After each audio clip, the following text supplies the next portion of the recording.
Hello everyone, in this video I am going to go over the new dungeon, some legendary updates, and of course some of the new mounts coming in patch 7.2. So starting in order, let's take a look at the Cathedral of Eternal Night. Now this dungeon, considering that on the outside is completely covered in fel, seems to have a surprisingly refreshing colour scheme. The fel-like colours are still there in some places, but the majority of it seems to be more aiming towards having a mix of the Legion and Nightfallen aesthetic, which does make sense because of where the instance is situated and of course its backstory.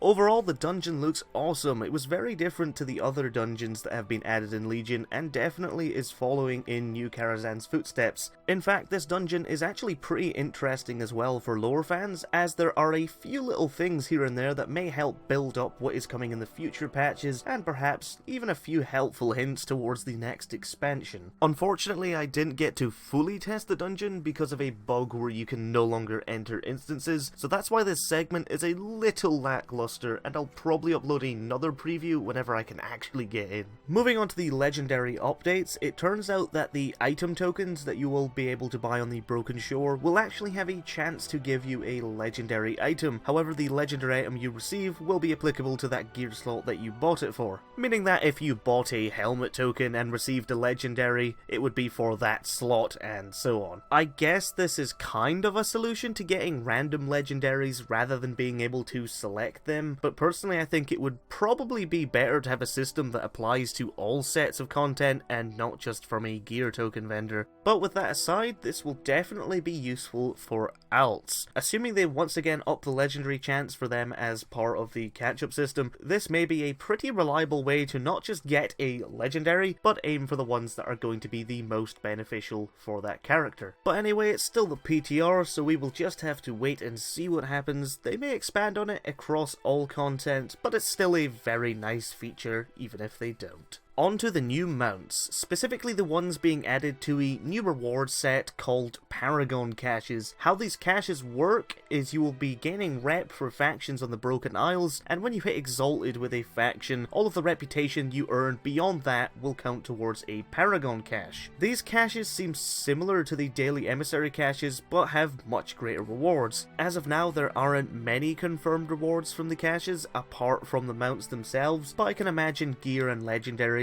are probably going to be in the mix as well. Now it looks like for each faction there will be an appropriate mount, so the Valajar mount is a Stormdrake, the High Mountain mount is an Elderhorn, the Fernandez mount is a Hippogriff, the Dreamweaver mount is a Dream Runner, which is actually pretty unique, and I was joking about us getting unicorns for mounts at the start of Legion, but hey, there we go. And of course the Nightfallen mount is a Flying Carpet. Right now it isn't confirmed if these mounts are guaranteed from the Paragon Cache, or if they are going to be by drop chance, but we finally get a Chindrake! Mega thumbs up for the Chindrake! But anyway guys, I hope this video was useful. Make sure to let me know what you think about all the things I talked about in this video in the comments down below, and I'll see you in the next one. Thank you very much for watching. Goodbye.